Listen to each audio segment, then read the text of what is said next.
नमस्कार, आपका स्वागत है आपके अपने YouTube channel rank to MS में। और मैं आपके लिए लेकर के आया हूँ BSNL और MTNL से रिलेटेड खास अपडेट। तो हालांकि BSNL और MTNL के जो 4G है उसमें चाइनीज़ उपकरणों का यूज करने से रिलेटेड इंस्ट्रक्शन दिए गए हैं सरकार के द्वारा कि वो चाइनीज़ उपकरणों को यूज ना करें। वहीं BSNL और MTNL के जो 4G आने वाला है उसमें अगर घरेलू उपकरणों का वो उपयोग करते हैं तो इससे डिले होना लाजमी है।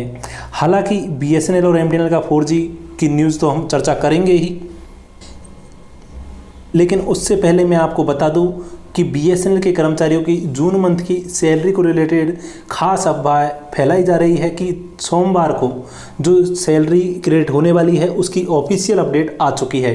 लेकिन आपको हम बता दें कि कोई भी ऑफिशियल अपडेट इस तरह की BSNL के जून मंथ की सैलरी को लेकर के नहीं है। हालांकि यूट्यूब, व्हाट्सएप, टेलीग्राम ग्रुप्स, इन सभी पर अपडेट दी गई है कि सोमवार को BSNL के कर्मचारियों की सैलरी क्रेडिट होने वाली है। तो क्या है इससे रिलेटेड पुख्ता जानकारी, हम आज देखेंगे इस वीडियो में डिटेल में विद प्रूफ के साथ में, क्योंकि रैंक टू एमएस चैनल आपको प्रोवाइड कराता है हर जानकारी विद प्रूफ, जो कि या तो BSNL की यूनियंस के द्वारा दी हुई अपडेट होती है या न्यूज़पेपर्स से रिलेटेड खास अपडेट होती है।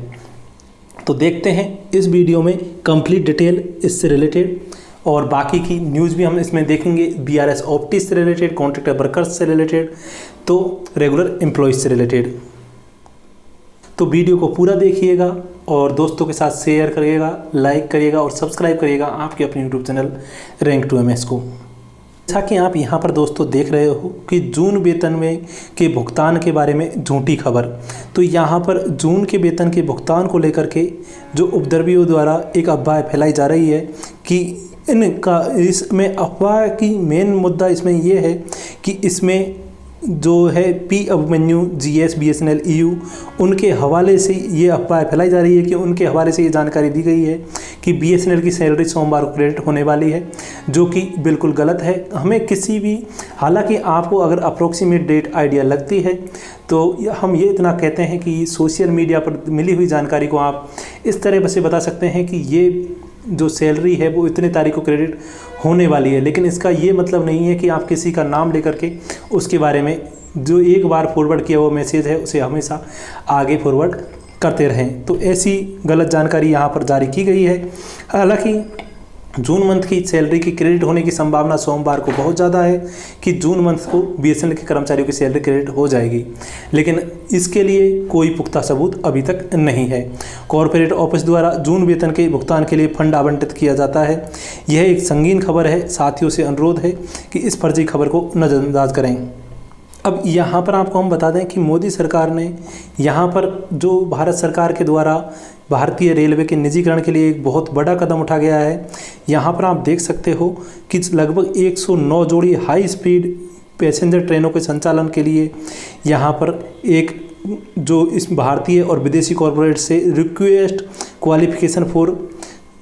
क्वालिफिकेशन RFQ आमंत्रित किया गया है। इन 109 जोड़ी उच्च गति वाली पैसेंजर ट्रेनों को भारतीय रेलवे नेटवर्क के चलाने के लिए 12 समूह में बनाया गया है। इन ट्रेनों के ड्राइवर, गार्ड भारतीय रेलवे के होंगे और अन्य सभी निजी ऑपरेटरों के होंगे। यह याद किया जा रहा है कि सरकार ने पहले ही भारतीय रेलवे में 100% FDI की अनुमति दे दी है। तो ये है निजीकरण की तरफ बढ़ता हुआ एक कदम। हालांकि यही रेलवे में ही नहीं, BSNL के अंदर भी कॉन्ट्रैक्टर वर्कर्स को काम दिया जा रहा है।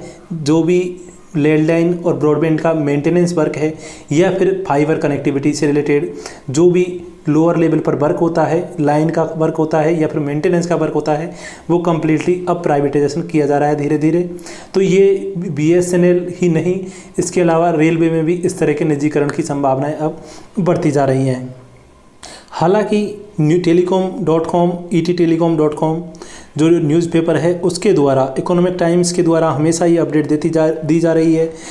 दी जाती रही है कि कॉन्ट्रैक्टर वर्कर्स का लगभग 50,000 BSNL कॉन्ट्रैक्टर वर्कर्स का अभी तक भुगतान नहीं हुआ है। लगभग 1.5 साल के आसपास का टाइम हो चुका है और अब कई जगह पर तो 18 महीने तक का टाइम हो चुका है और BSNL के कर्मचारियों को अभी तक भुगतान नहीं हुआ है। हालांकि BSNL इसके लिए जिम्मेदार नहीं है कि वो कॉन्ट्रैक्टर वर्कर्स को पेमेंट करे, लेकिन कॉन्ट्रैक्टर का भुगतान तो बीएसएनएल को ही करना है। तो इसके लिए बीएसएनएल के जितने भी कॉन्ट्रैक्टर वर्कर्स हैं उनके द्वारा दबाव बनाया गया और कई बार तो घेराबंदी भी की गई है। इसमें एक बार जीएम की भी घेराबंदी की गई, उसके बाद में उन्हें आश्वासन दे करके कि जल्द ही उनका भुगतान कर दिया जाएगा और इसके लिए स्पेशल रिपोर्ट तैयार की गई और तब जा कर के उस घेराबंदी को छोड़ करके बाहर निकाला गया जीएम को और अन्य कर्मचारियों को। तो इस तरह से आप देख सकते हो कि बीएसएनएल के कर्मचारियों की कॉन्ट्रैक्टर वर्कर्स का भुगतान के लिए काफ़ी अपडेट आती रही है, लेकिन अभी तक कोई भी फाइनल डेट इससे रिलेटेड नहीं आई है कि कब तक इनका भुगतान हो पाएगा। For the last 1 year the federation has been writing letter to BSNL chairman and the DOT official to address the issue while the chief labour commissioner had also intervened. तो यानी कि लेबर कमिश्नर के द्वारा भी इसमें intervene किया गया, DOT को और बीएसएनएल चेयरमैन को भी लिखा गया है, लेकिन अभी तक भी इसका भुगतान नहीं हो पाया है।